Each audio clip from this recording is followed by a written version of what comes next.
welcome to Mattowarrior's Metal Madness.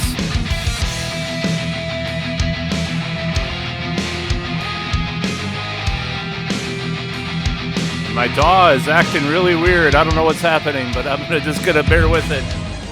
And first, we go to the metal news today on Sunday, May 21st, 2023. So let's bring up Blabbermouth today and see what's going on. It'll give me a warning that I can't. They don't like the ad block I'm using on my computer.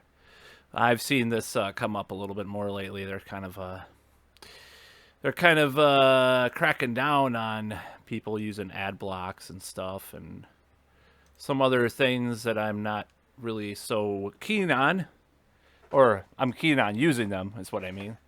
I'm not keen on them telling us what to do with our computer or our money, for that matter. But that's a different subject altogether. So, not going to talk about politics. It's official. Foo Fighters recruit Josh Freese as new touring drummer. Okay. It's all right. I'm not a big fan. Just being honest. He's been in a lot of bands. Wasn't he in Suicidal Tendencies? I can't remember. Metallica's Lars Ulrich. Let's keep reading heavy metal. Or, no, he didn't say heavy metal because he doesn't like that word. In the 90s, he didn't, at least. I might do a whole episode about that, actually. Let's keep reading. I think I already did. I think I already did an episode that was similarly themed, but it would be cool to have other people discuss it with me. Let's keep bringing heavy music to the world. Heavy music. Okay, I remember people calling that in late 90s. Metal's a bad word. Don't say metal. Ghost Tobias Forge explains how he goes about covering other artists' songs. I actually did like his Phantom of the Opera cover of Iron Maiden to some extent. Speaking of that, today's interview, which actually took place this past Monday, is with a excellent cover band from North Carolina of Iron Maiden named Maiden Voyage, and that's going to come up after this news segment, of course. Fear Factory recruits Death Mask bassist for shows. Okay. Costa Rica, Colombia, and Ecuador. Okay. I don't know. I'm not too familiar with their newer material. Kiss cancels Plymouth concert due to logistical reasons. Anthrax recruits drummer Derek Rowdy from Milwaukee Metal Fest performance. I should probably have gone to that, but it's fine. I have so many other shows going because I live pretty close to that. I have so many other shows I might be going to this year, or festivals, whatever. I can't go to every one. So if there was it's a long story. Wolfgang Von Halen says drama in Von Halen camp is standing in the way of Eddie Von Halen tribute concert. I think that drama is called Drama Lee Roth and drama Alex Von Drama. I think that's what he means by drama. It's sad because, I think we should, there's tons of tapes and just like piles of material I guess Van Halen had recorded, especially Eddie Van Halen. And it would be great to hear him. Like Prince is probably going to have perpetual albums every year for the rest of the century. I wouldn't be surprised because the guy was insanely prolific. Not all of it's going to be good. I don't know about every year, but he's going to have stuff. It'll be 2099, be the remix in 1999. I bet, it'll be holographic. You'll have to hook up to the VR to listen to it or whatever. I don't know. While you're eating your bugs in your pod, and you have to pay for it with CBDC with your social credit score. I'm joking. Maybe. Miles Kennedy's respiratory infection forces cancellation of Alter Bridge's performance at Welcome to Rockville. Ex-Metallica bassist Jason Newsted plays first Newsted concert. He looks pretty good. He's I haven't listened to it, but it's pretty cool. I always like these. Okay, I'm gonna skip the Pantera one. I don't, it's cool. I don't know. It's nothing really that exciting. They're just playing shows. Bobby Blotzer, this is one I want to cover because I like talking about this kind of stuff. Bobby Blotzer says his comment about Rat always crushing Motley Crue musically was blown out of proportion. Now, okay, so he said, they were friends and, Rat had more musicianship or something like that. Now, I'm going to say to some extent that's true. That said, if I had to prefer a band out of the two, it would definitely be Motley Crue, but only because to me, like, their first two albums were just so good that it transcended it, in a way. Like, the charm is like the rawness and the amateurishness, if you even want to call it that, or the punkiness, whatever you want to call it. Rat was always super slick. Now, their EP was not, and then their album was not as much as their later stuff. I think the first two releases by Rat are easily their best. Invasion of Your Privacy is pretty good too. There's some, and then with Motley Crue, it's it's, to me, it's kind of spotty after that. That's just my opinion. I've never been, I'm trying to think of a band that did as good a stuff as that. I don't know. As far as hair metal goes, I don't know. Oh, Modern Time, Heat, the band Heat, Heat. They've definitely done like 5 or 6 albums that were all excellent. At least, just, to varying levels, I'll just say. So, do I think he's right? Yes, he's actually technically correct that in a way, because Tommy Lee actually is no slouch on drums. You listen to the early, like, where he rips off, they rip off Motorhead's Overkill on Red Hot, and some of the other drum stuff on the first 2 albums. Really good. I don't have anything to say about, using pre-recorded tracks. I think if they are doing that, especially for bass and guitar or whatever, it's pathetic, in my opinion. It's just not right. Derek St. And on to the next news thing. Derek St. Holmes says Ted Nugent's politics have... Oh, the news music just went on again. Anyways, hopefully it won't bleed through. Derek St. Holmes says Ted Nugent's politics have hurt his legacy. I want to go to a concert and have a good time. I want to have a good... Okay, I was going to read this. So, oh my God. Stop! Shut up. So, it was just the news music. I don't know if I'm going to edit that out or not. I just think it's funny that I kind of freak out about it, so I might keep that in there just to be funny. Derek St. Holmes says that Ted Nugent's politics have hurt his legacy. I want to go in a concert and have a good time.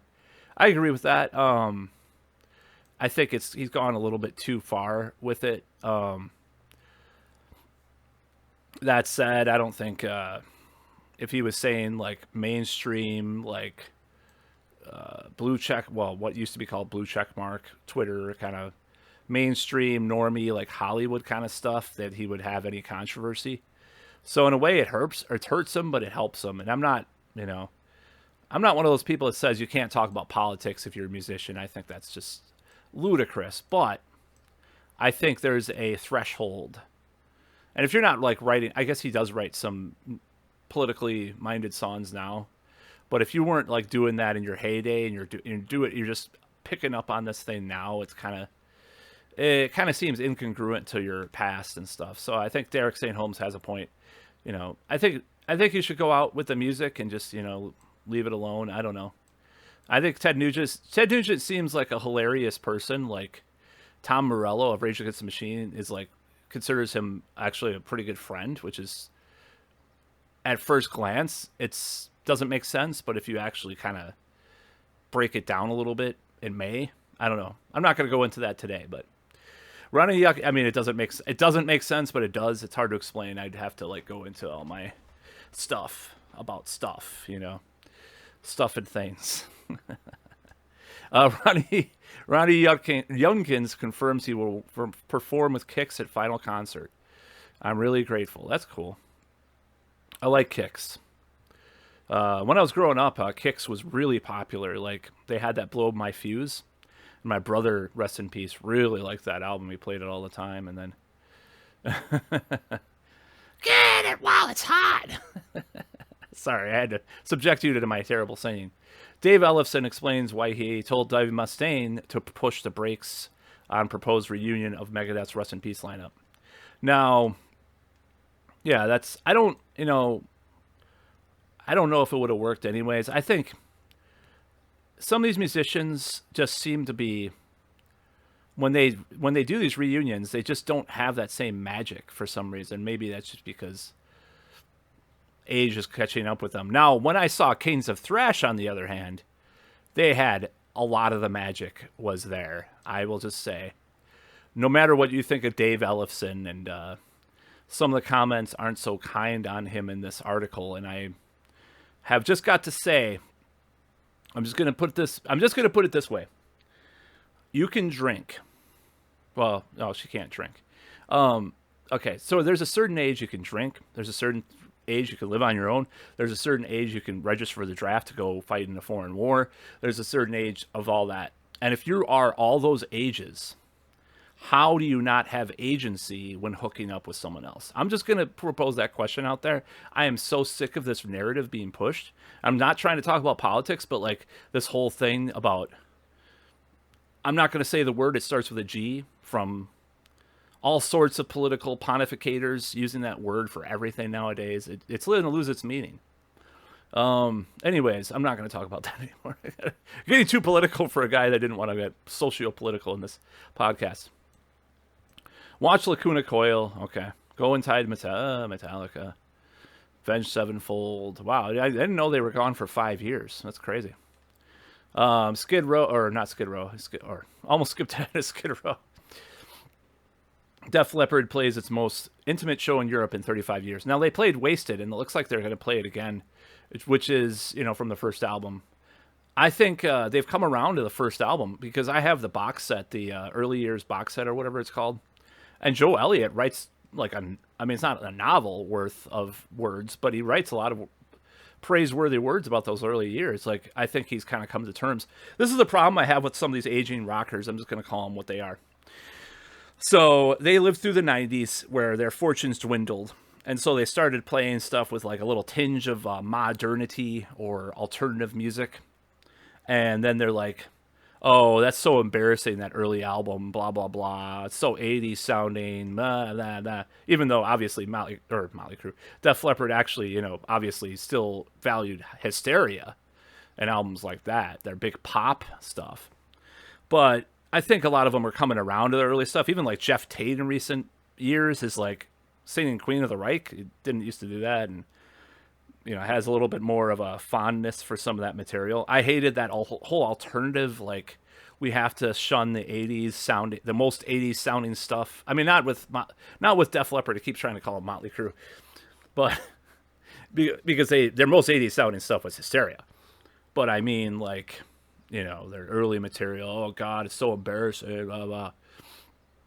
Speaking as a person that's plays Molly, keep saying Motley Crue, 2 Def Leppard songs from the first album in my band that I'm in right now, I can say that the first album is incredible. I think it's great. Skid Row cancels remaining Australian tour dates due to Eric Ronwall. Persistent flu-like symptoms. This is very bad news. Hopefully he's not, because he was fighting cancer. I hope he stays healthy. He's one of my favorite singers of all time for his work in Heat, particularly. I'd like to see him, even with Skid Row. I would love to see him in Heat as well, but I don't think that's going to happen. But that was a magical match made in heaven. If anybody's listening to this, if you want to hear some of the best music recorded in the last 25, 30 years or more, their album from 2020, Heat 2, is one of the best albums I've heard. And it probably is. It changed my life, actually. I'm going to say that because when I picked it up, I was in shambles, like David St. Albans in Spinal Tap, when he met Janine. No, I wasn't in shambles, but when I heard it, it inspired a lot of me getting back more hardcore into music and stuff. Watch Metallica, no. Josh Todd, Buck Cherry, explains why he doesn't drink any water while performing. Okay. Death Clock. Eddie Van Halen. Oh, here we go. Here's a more interesting. I'm probably gonna stop at where I'm gonna stop the news. Maybe down. Let's see, to May 18th. That's what I'll do. So Phil. Oh, okay, Paul, not Phil. Phil Anselmo and Phil Collins. No, Paul Diano grips Ghost's cover of Iron Maiden's Phantom of the Opera. It fucking sucks. Okay, I'm gonna just say I don't think it sucks. I don't like Tobias Forge's voice all that much with Ghost, and there's other bands that were kind of Ghost adjacent, like In Solitude, that I like much more. But I do respect Ghost. I like Ghost actually, but I just don't like him as much as a lot of other people. I think if I had to choose someone listening to Ghost and listen to like Imagine Dragons or like even a lot of the metalcore stuff, I'd choose Ghost over everything. And I want to see him live. I think they put on a good show. I'm sure they do. But I think the main thing that holds it back is the voice. But like, I'm being a little too blunt and honest if I ever interview anybody else like that's famous.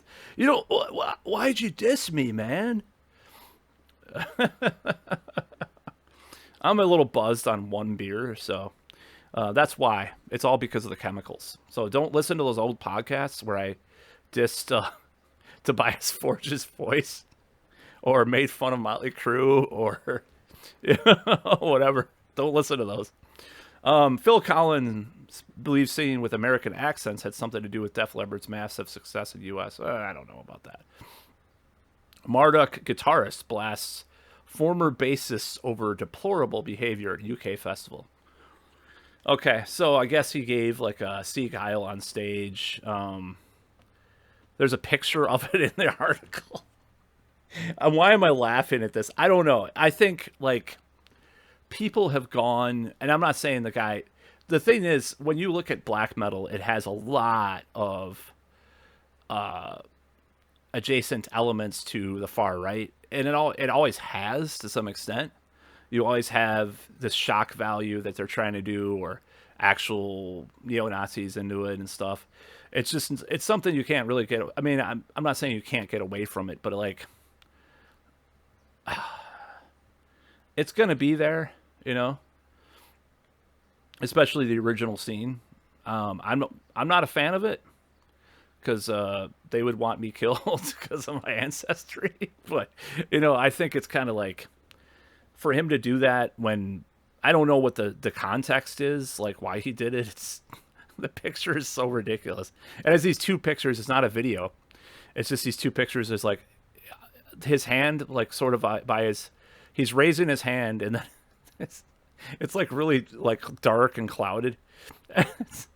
I don't know why I find it funny. I just think it's like, I think about like, was that Hogan's Heroes from the 70s about the, the Nazis? I think to me, like laughing about the crap is like maybe defames a lot of the bad elements of it. I don't know. I have a lot of different opinions about, how to deal with that kind of thing. I don't think by like banning Pantera from playing places in Germany was a smart move. I think that's really stupid. I think this there could be more involved with this than I know. So, but it's I don't know why I'm laughing. It's just a band like Marduk that has an album called Panzer Division Marduk. It's just like they've played around with that imagery all their career. Just for the record, it's not one of my favorite black metal bands. So I don't feel like I have to defend them or anything. But it's just like I don't know. It's just weird. But they kicked him out. Corey Taylor is ready to move on from his feud with Machine Gun Kelly. I don't even know what that's about. I don't really care. I'm just going to come out on the record and say, and I'm just going to put a line in the sand here, and I don't care. This is a gatekeeper, metal elitist thing to say. And this is one thing I won't mind saying in this podcast ever. I don't get it. I never got Slipknot. I never got Stone Sour. I never got Corey Taylor. Machine Gun Kelly, speaking of Motley Crue, I believe he played Tommy Lee in the Dirt movie in 2019. And I'm just going to put it out there right now that movie was not that great, but his performance was spot on for that film. I didn't like anybody else. He was actually really good as Tommy Lee. I think he has a future in acting, honestly. Like, he was really good as Tommy Lee, like, in my opinion. I'll have to watch it. I'd have to watch it again. Maybe I'm just jaded, but, I remember liking it because of that. So, I'm not going to side on anything. I know Corey Taylor has some good taste and stuff, but, someone that I've kind of gotten a little bit more respect for lately is Fred Durst, because his films some of them are really weird, like The Fanatic with John Travolta. I found it to be like almost like a future cult movie, like almost like it's kind of a B movie. It's kind of Ed Woodish, but like not in like a Glenn Danzig way. There's some competence there for sure, but it was just so bizarre.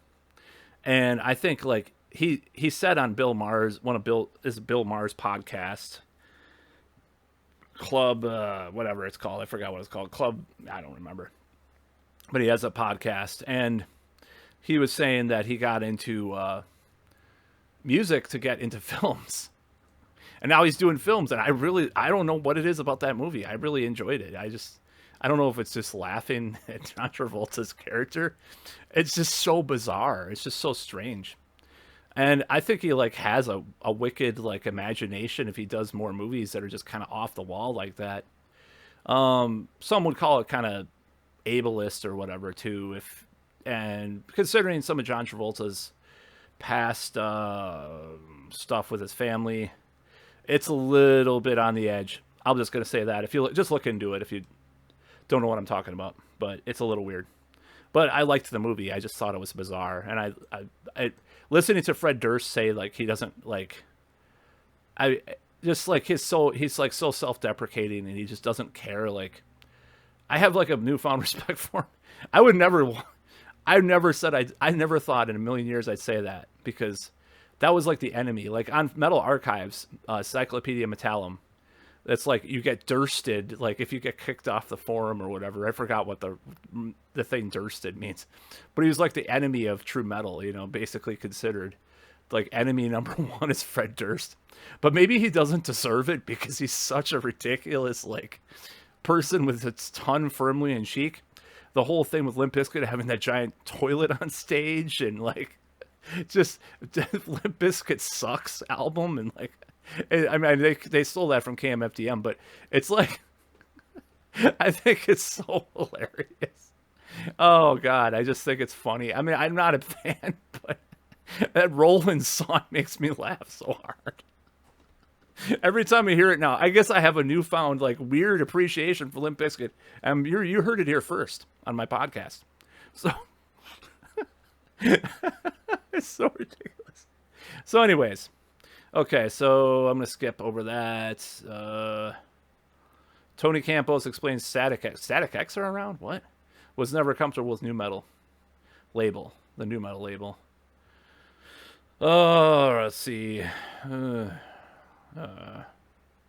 I'm looking here. Oh, David Coverdale cut his hair. This is all like old.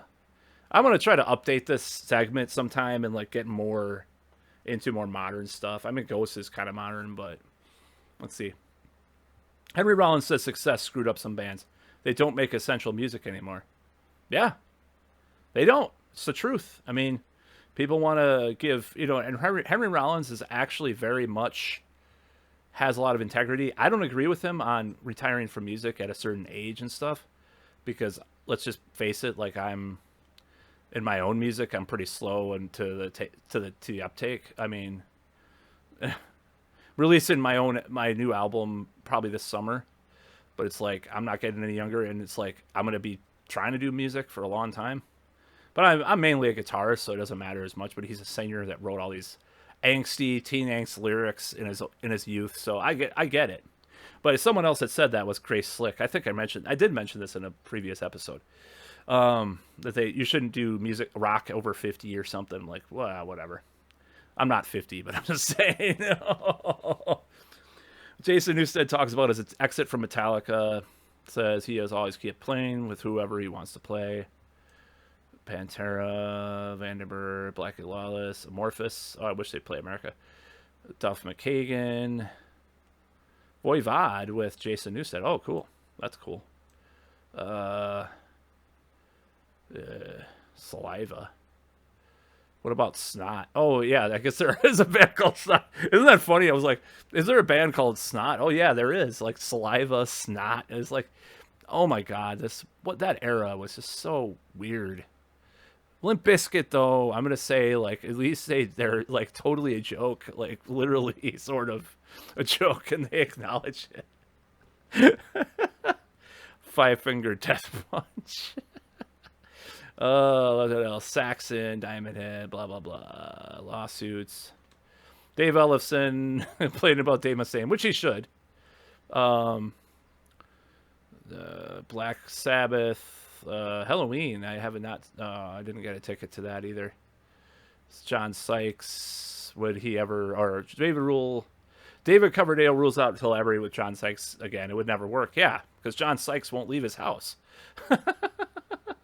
John Sykes won't release music, even though he's been recording like the same album for 20 years. I mean, I've been only doing that for 5 years, and even I've released more songs than him. I don't know.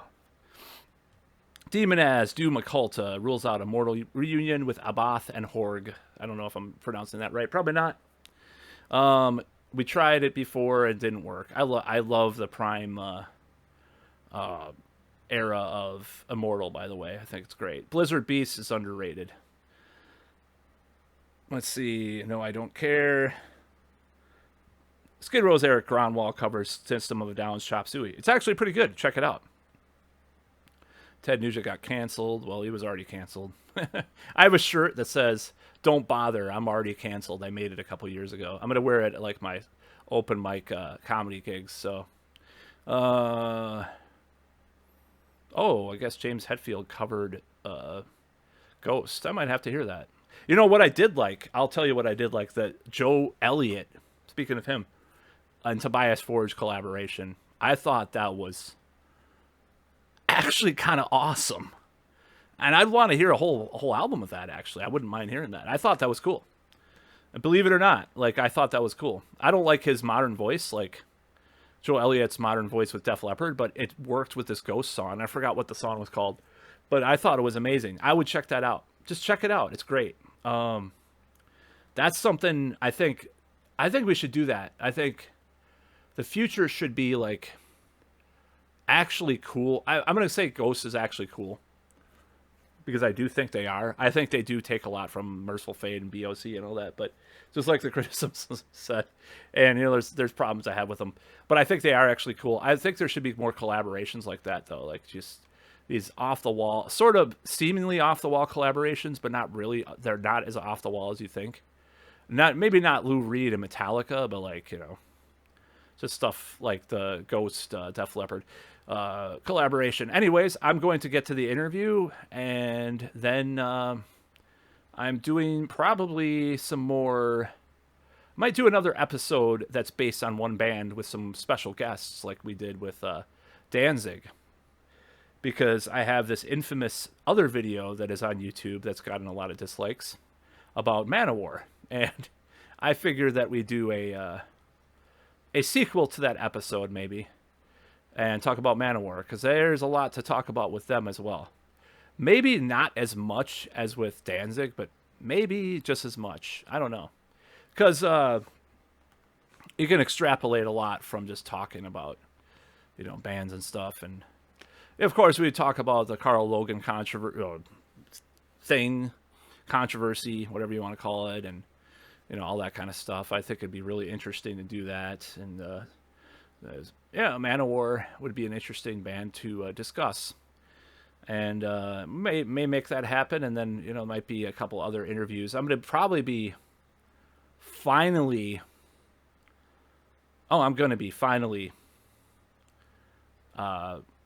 pushing forward for a little bit more interviews, because like I think it's cool how I've gotten interviews in the past, but I'm going to probably try to be a little bit more assertive about it.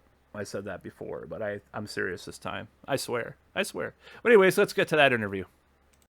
Welcome to Mattowarrior's Metal Madness. Today we are interviewing Maiden Voyage, a very high-profile Iron Maiden tribute band from North Carolina, right? Yep. Okay, I got it right. Sorry. Um, so how? So tell me about Maiden Voyage and what got you to. Well, first of all, let's introduce everybody. Like, what do you do, and who do you like? I see like Nico McBrain. In parentheses, what do you all like? Who do you all portray as far as Iron Maiden goes? So I'm Dave Galisic. I'm the Adrian Smith of the crew. I'm Brad Ward. I'm the Dave Murray. Oh wow, Sean Killebrew, Nico McBrain here. awesome. So tell me about what led to the formation of this bands. Like what got you all to get the everything aligned with that? So it's if you guys don't mind, I'll just go ahead and jump in. I was going to ask you to, so I can't help it. I just start talking. It's my thing. Uh, but yeah, so it's a little bit of a long story. I mean, it even kind of predates COVID. Sean and I and another guy, Anthony, who's kind of our one of our production guys and plays a part of our Eddie. We were playing some music prior to the shutdown with COVID and everything, and then at the same time, there was something going on in Winston-Salem called the Friday Night Music Club, which basically there's you know a director of the Friday Night Music Club. They select captains, and then the captains select a band, from a pool of musicians who are in the, thrown into the pool of folks who are trying to be a part of this. They select a band. The guy in charge of it gives a topic, and then you have a month to take your band you've picked through the recruitment process or whatever, and then all the bands perform a show based on that theme. So the particular one we were doing was albums from 1983, and so we were doing stuff from Metallica, Kill 'Em All. We had some Def Leppard. We were doing some Iron Maiden off the Peace of Mind album. And the day of the show was the day that everything shut down for COVID, so we never got to play the show. Oh, But Ashley, our bass player, and Mark, who was our singer, were part of that group who were selected to be in that band. And I actually work with Ashley, and so just through text we were like, that was so much fun. We were all Maiden fans. We were like, we should just start a Maiden band once all this stuff is done. So we all kind of texted around, and all of us play in different bands. Like I said, I knew Sean from, he and I playing music together, and Ashley's in multiple bands, and Mark is in multiple bands, and Brad is in a band. And, we just kind of all knew each other from, a big circle of musicians in town. And once, we were able to all get together, we basically took COVID to, like I said, we're all Maiden fans. We all knew a bunch of Maiden songs, but everybody kept throwing songs out. We picked songs we wanted to play. And when we were all able to get together, finally, we just hit the ground running. I mean, we got a pretty big catalog of songs right now that we're able to alternate through when we play shows and stuff. So basically, we're all local guys here in Winston-Salem, North Carolina. We've all played in different bands, and essentially just our kind of love of Maiden and that style of music kind of pushed us in the direction of doing this. And it's been super fun, and played a lot of really cool places. And yeah, I mean, that's kind of the short and long of it. that's awesome. So what kind of bands do you guys come from as far as stylistically, or what? Oh man, it's pretty eclectic. I mean, Ashley, our bass player, he's also in Big Daddy Love, which is, I mean, they're pretty big in kind of the festival scene, and they're kind of, slam grass, bluegrass type, music. And he's also in Heavy Peace, which is kind of like a, just a rock type band. Sean and I, we play in another band called Killer Ants, which again is just kind of a, rock band that's a little more, I hate to use the term punk influenced, but, leaning that way a little bit. And I'll let these guys kind of chime in too, because I don't want to keep, hogging the mic. And I'll hog the mic all night. So. No, so I'm Sean here. I've been in a couple of classic rock bands, cover bands over the last few years, and that's initially where I met Dave. Is one of my classic rock cover bands was playing where he works, and it was during like a craft show or something like that. And at the end of the show, he comes up to me, and he mentioned Anthony earlier. Anthony is our bassist in the other band. He came up to both of us and was like, you guys want to jam sometime? We were like, heck yeah. We were, just into playing music with anybody and everybody at that point. And so that's kind of how I met Dave. And to be honest, I was the latest to the Iron Maiden party. Not that I didn't listen to him. It's just that I wasn't as familiar with some of the deep cuts that we play. And so I had a lot of catching up to do on the drums, but, it's been a lot of fun so far. I will tell you, catching up for Sean is, he's leaps and bounds above most drummers, So it's pretty impressive what he pulls out of his ass. What would you say, like, the challenge is switching between, like, drummer like Clive Burr and Nico McBrain? Like, what are the technical differences, like, when how do you adjust to playing both styles? Or do you play more like Nico's interpretations of, like, the early material? I'll say this. When I first really started diving in to the tunes we were going to play, and most of them are Nico tunes, to be fair, I thought, wow, this is a drummer. For the first time, I get where he's going with it. I know what he's about to do. I kind of understand his mentality when the way he writes his drum parts. And so it made Nico's licks a lot easier for me to put in the old bank there versus Clive Burr, who is such a technical drummer. He's not to say Nico isn't, but the way Clive Burr played was an immaculate thing. Number of the Beast even was originally one of my challenging songs because it was a deviation from the way Nico plays things. And I like to play true to style. So if Clive Burr did certain things, and I want to try to recreate those things,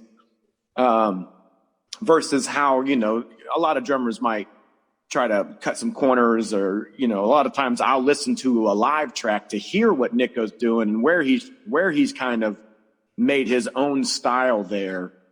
But I still try to hold as true as I can to Burr. So that's where the challenge lies, is trying not to blend everything into, just playing like one drummer, but trying to maintain those differences. Oh yeah, for sure. So I guess, tell me about your first experiences hearing Iron Maiden or discovering them. Like, I know I was 11, or 10, almost 11. Wow. I was 9. My uncle brought me up on Kiss, Maiden, just metal and rock music in general. And my first concert was going to see Maiden on the Live After Death, their Power Slave tour. Twisted Sister was opening, and I was a little Twisted Sister fan at the time and knew nothing about Maiden. Came away loving Maiden and was woefully unimpressed with Twisted Sister's live show. Huh. But that was my introduction to Maiden, was the World Slavery Tour. I was I don't know, probably same thing, about 9 or 10 years old, and one of the older kids in the neighborhood had the Peace of Mind album, and I just thought it was, just the cover of it was the coolest shit ever. And, we'd be out in the neighborhood skateboarding, and somebody'd have their jam box, and I'd be playing, and it was just, I didn't have tons of music in my house, when I was growing up. And so when I was out, I would just suck up everything because I just loved it so much. And I just was so drawn to that. So my first cassette tape, other than the Monkees' greatest hits, that I got was actually, Obsessed with Maiden. When I was able to then go get my own, was a Somewhere in Time cassette. Was my very first purchase myself. And I was just obsessed with that. And I've kind of always been obsessed with them. And, I've got a 26-year-old son, and, him growing up, I even, he and I would go to Maiden shows together. I kind of, brought him up through all that too. And, I don't know. It's just been a part of my life since I was like 9 years old. I just always had, I don't know. Oh, yeah, that's awesome. I was probably 15 when I actually first heard Maiden, but I was brought up in a house where that music was not allowed, not in any shape, form, or way.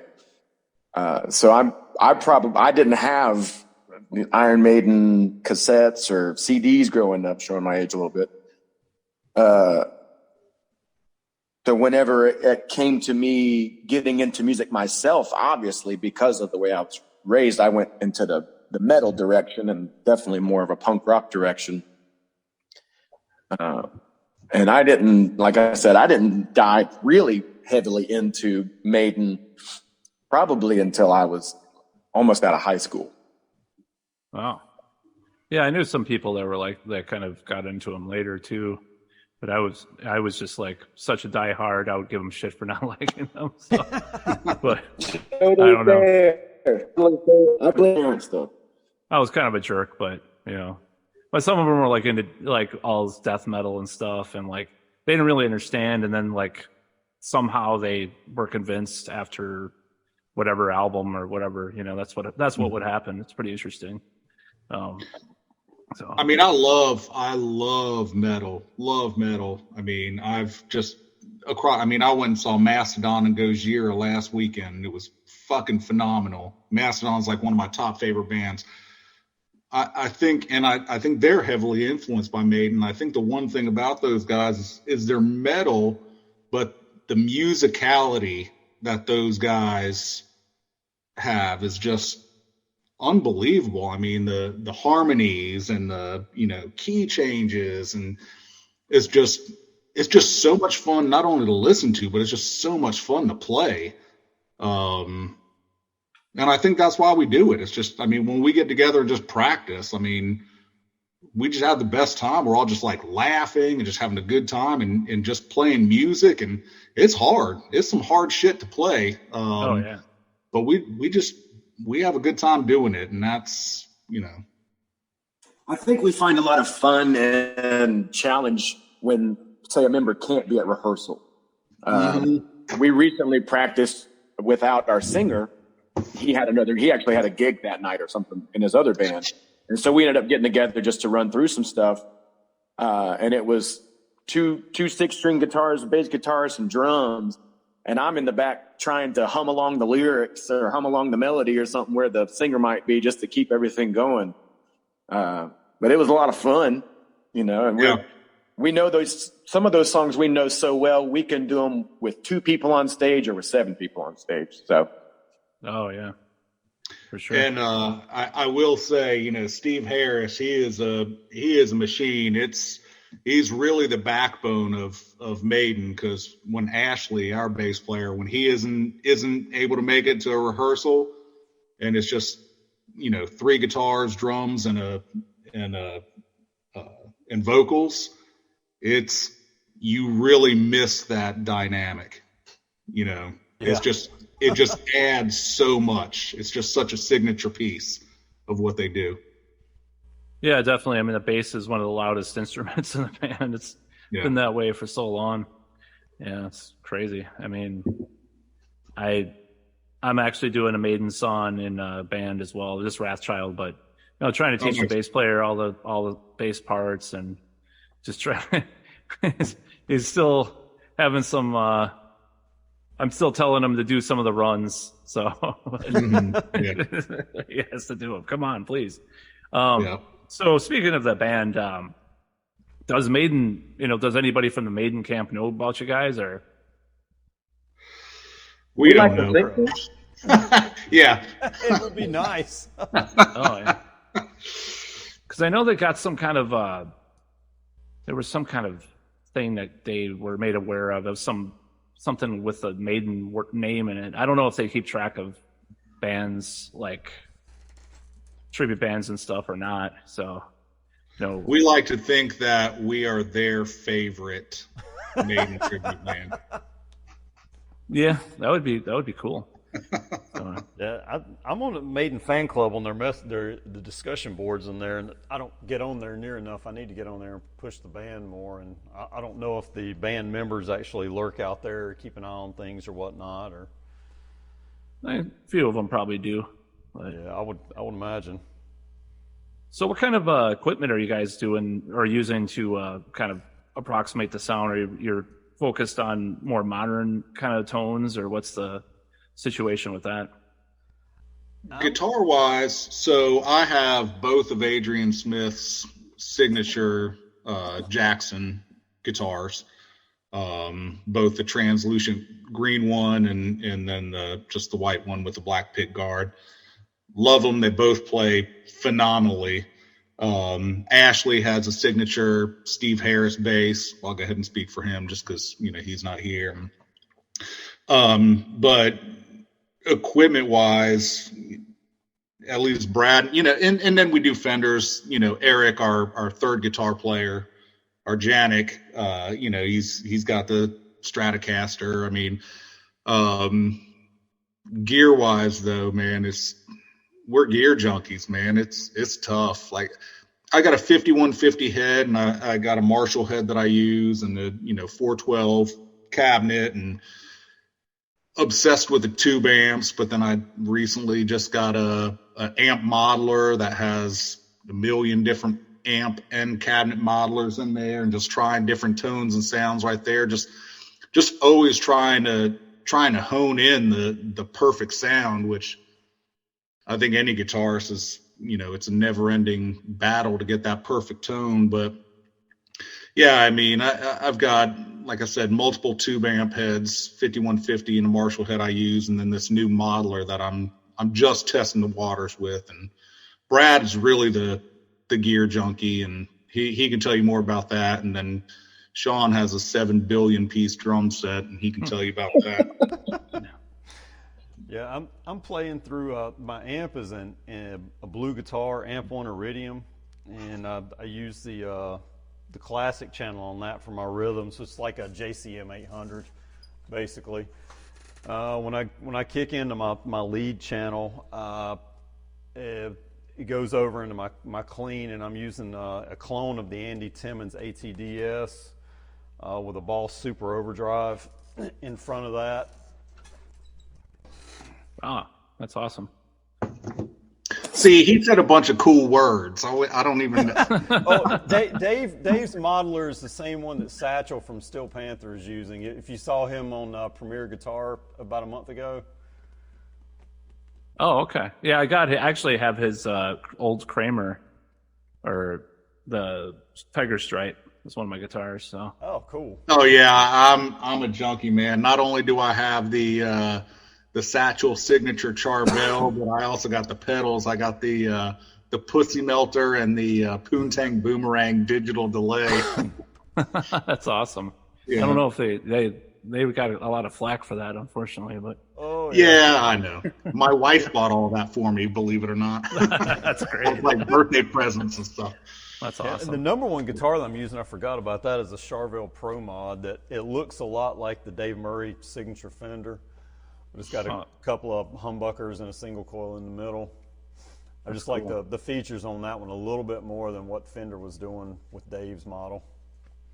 Yeah, and actually, mentioning equipment, I actually have the years back. I bought the Galen Kruger 250 ML. I don't know if you guys have heard of that, but it's an amp that they used on Somewhere in Time. Oh, awesome. That came to mind. Yeah, so I just it's really cheesy with the chorus, but it sounds so cool. You can nail Somewhere in Time with it pretty much. So That's great, man. Well, I'd just like to say that I love my drum kit, but I am always in the market for sponsorships. that'd be awesome. Yeah.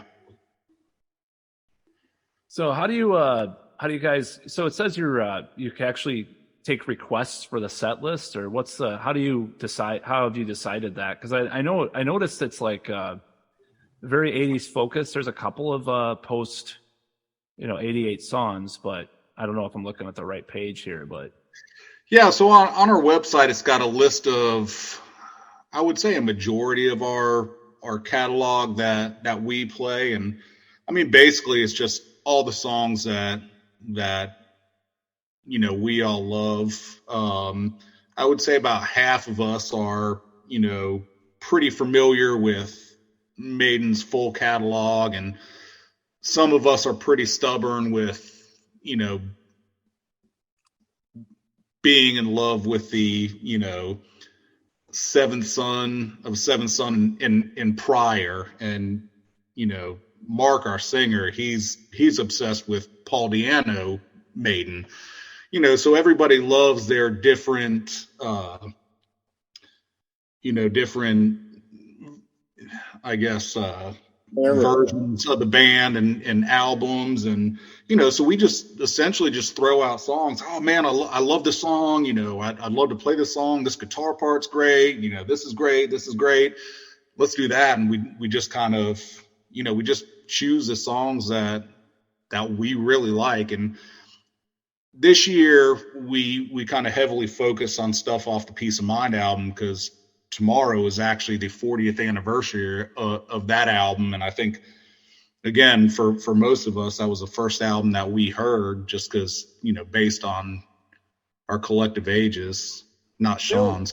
Sean's like 20, but Still Life is one that we've had several requests for, and we're working on it. It's going to make its way into the set pretty soon. yeah, that's great. Yeah, we've added quite a bit just based on when we've been, somewhere, and it's like, damn, the last 3 shows we played, somebody's yelled out The Prisoner, so let's add The Prisoner, Oh yeah.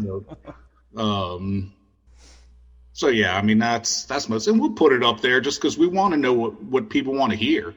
I mean, as fans ourselves, we know when we went, when we go to Maiden, we know the songs that we're any concert. We know what we want to hear and we're hoping to hear. And, I think when we play, we want to play the stuff that people that come out to see us want to hear. Oh, absolutely. Yeah.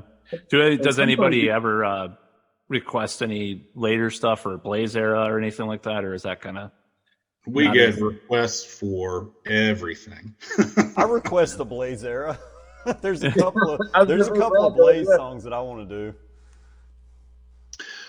We get a ton of requests for Bring Your Daughter to the Slaughter, but we have not tackled that one yet. Yeah, I have mixed feelings about that song. I don't know. I love No Prayer for the Dying, but I'm not big on that song for whatever reason. I don't know. Yeah. I want to get one of these days, if it works out, The Klansman and Sign of the Cross. Those are 2 of my favorites. Oh, that'd be awesome. Yeah, I was going to say though, with the requests, like putting that out there for people to throw stuff, sometimes you get some gems, like some really deep cut things that you wouldn't normally hear live, and so that kind of sets us apart when we can play those types of songs.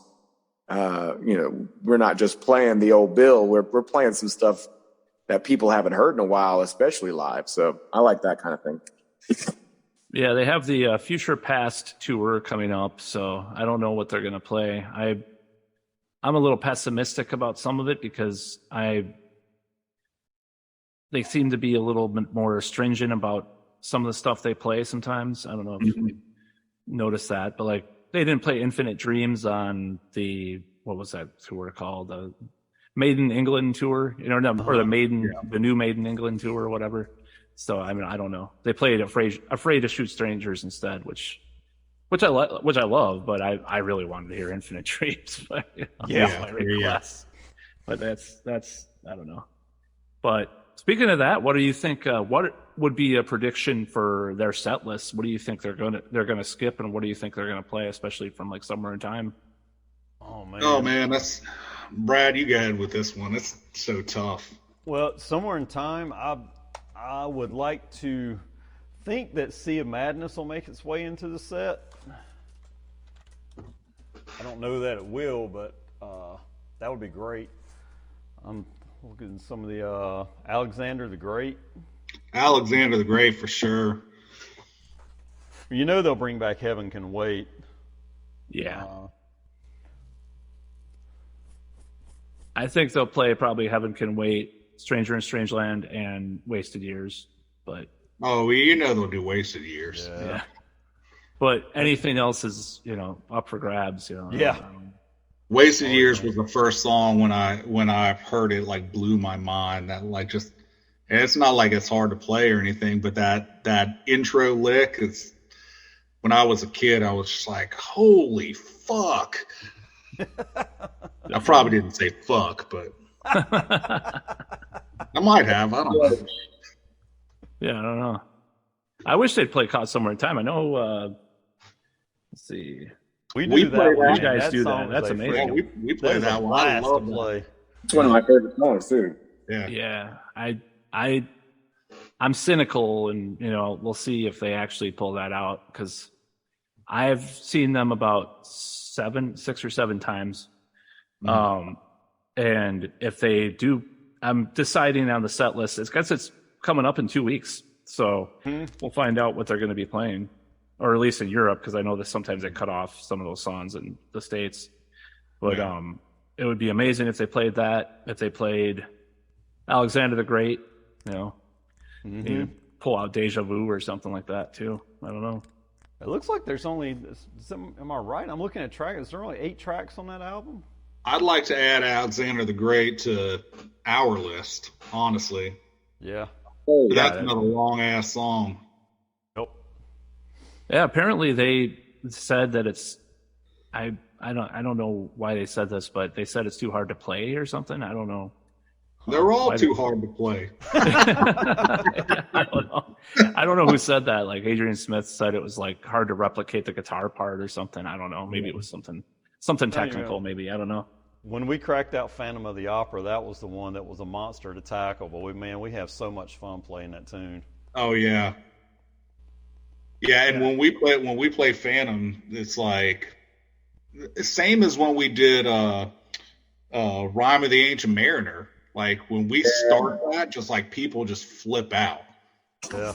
We've heard people in the crowd, we start Phantom, they go, oh my God, they're fucking playing Phantom of the Opera? Yeah. Yeah, that's awesome. It's a great song. Mm-hmm. Yeah. It's my favorite, probably. I'd say it's my number one, at least right now. And the Maiden Japan version, or the full show of Maiden Japan, that's just insane. Yeah. It's just playing it twice the speed. Uh-huh. They're on something. We struggle with that quite a bit. We always talk about how we need to pull back, because I mean, just in a live setting, you just get so excited, and those songs are to an extent fairly fast to begin with, and then just that adrenaline gets pumping, and you're out there, and you're just I mean, you can whip through those songs pretty quickly, That's been a big challenge for me. Just I'll get out there and get nervous or get that adrenaline flowing, and then I think Nico had a similar issue. I've heard in a couple of interviews where he would be joking about how Bruce they would come off of a show, and Bruce would be like, I've got teeth in my head. I can't get the words out because of teeth in my head. You got to slow down. Yeah, I know Adrian Smith actually had similar complaints. I guess that's why one of the reasons why he left originally or something. He just didn't like how they were doing stuff live too, I guess. I don't know. But I like it fast. I don't know. Yeah. I mean, I don't. I like fast. No doubt about it. Yeah, I mean, so I guess if you had to choose a later album to focus on, like post Seventh Son, what would your ideal choices be from, or whatever albums or songs? I like Brave New World just because we play Wicker Man, and I just enjoy playing that one. It's pretty straightforward. It's just a banger. I mean, it's it's a easy song. It's fun. It's a rocker. And I also really like Blood Brothers too. And I've been trying for 2 years to get these guys to play Blood Brothers, but it hasn't been added to the list yet. For me, it would be either Book of Souls or Final Frontier. I really like both of those albums. Yeah, I was going to say Book of Souls. Is Book of Souls with Speed of Light? But yeah, that's that was on my original list of songs to play too. But yeah, I'm some of the newer albums I'm not as I kind of hit or miss with me, but I do like a lot of the stuff too. I like Final Frontier quite a bit. I liked that. I mean, at the end of the day, everybody evolves musically. I mean, yeah, it's hard to imagine that these guys would be putting out the same exact kind of music that they were 50 years ago, but styles and tastes are going to change, but it's end of the day, it's all still good music. Oh yeah, no, I like all their albums. I just there's ones I prefer. I mean, I even like Virtual 11, which people hated, but I like it. I don't care. I know people were pretty mixed on that one, but it was just the time that it came out was such a weird time for metal too. It was just like, wow, you're doing like this traditional metal album. That's pretty brave of you. You're not going grunge or alternative or industrial or whatever. You're groove metal. Exactly. I was pretty happy about that. Staying true to the form. Bought it the day it came out. Nice. But it was awesome. Yeah. I think there's something to be said. I think that's what puts Maiden in the camp that they're in is, they haven't really compromised on what they wanted to do. Now, they've deviated from their original sound and, they've definitely gone on some tangents. But at their core, they've always remained who they were when they started. Where so many other bands, you see them try to do this thing or that thing and they end up failing. Yeah, it's just rock and roll, man. You've got Maiden, AC/DC stick to their formula. I mean, you've got Kiss out there that they started out as and then they started chasing the next greatest thing with every album they put out. Right. They've done everything pretty much. Yeah. They've got, if you want to listen to a different style of rock music or even disco and pop, you can pop in Kiss at any one of their eras and get a little bit of that. Kiss got $1 bazillion. They can do whatever the fuck they want. One album I do like by Kiss is, which a lot of people don't. I really liked Carnival of Souls. I don't know. It was weird. Oh yeah, so do I. Actually, it's an underrated album, even though it's like, and I'm not a fan of Psycho Circus, but nope. I like Carnival of Souls for some reason. The drums are really good on there, so I don't know. Oh yeah, I really like that album. It was, you can call it their grunge or whatever. I just think of it as heavy Kiss, but it was a really cool album. Yeah, you guys ever think about doing any Bruce's solo stuff at all, or is that kind of out of the kind of interesting? We never really discussed any of that. No, and you also have the Adrian Smith and the Smith and Coates, his whole side project thing, and never really discussed any of that. I mean, we've discussed doing some of the, stuff off their latest album, but never anything off the solo stuff. Yeah, I was listening to Accident of Birth yesterday, so just kind of came to mind. Yeah. So that's kind of grungy too in a way, but I like that one too. So Yeah. So tell me about what kind of shows are you playing around? Are you going to be playing like any tours or going around, or what's the situation with that? So I feel like I keep just talking. No, I was letting you have that one. I like talking though. So we're, like I said, everybody is also in other bands, so everybody's doing some different things, and of course, we all got our day jobs, and so no big massive tours. We're just trying to do just book shows where we can. I mean, we've got a couple weeks. We've got something coming up here in Winston locally with Appetite for Destruction, which is a Guns N' Roses tribute band. Then in June, we're doing 2 days. We're down in Jacksonville, North Carolina. And then over into the following day, we're in Wilmington, North Carolina. Then we're up in Asheville, North Carolina at the Gray Eagle. We kind of skirt up into, Virginia, up and around the North Carolina border. And, Sorry, go ahead. Let's give Blacksburg some love, man, because we go to Blacksburg, Virginia, and we play a club called the Milk Parlor on the Virginia Tech's campus. Man, they love metal and they love Maiden. That's like our unofficial home. That's like the best place to play a show where you get the best crowd and stuff, or?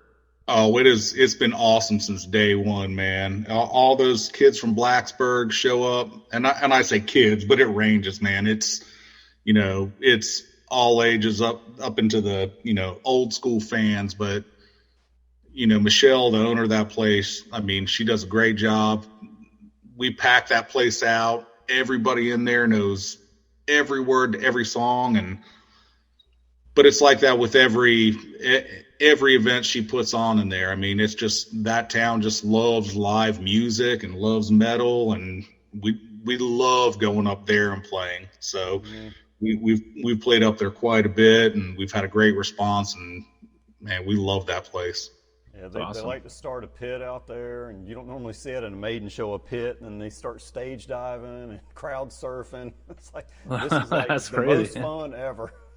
Yeah. Well, believe it or not, I remember in the 80s there was some Bon Jovi video that had like a little bit of moshing in it. I don't remember which one it was, a live video. I have to go look that up. I don't remember. I was like, that's really funny for Bon Jovi, Yeah, it is. But, it was hilarious. But yeah, just tell me actually if you want to just plug your site and your band and everything, or plug anything else that you're doing too. Well, like I said, we try very, very hard to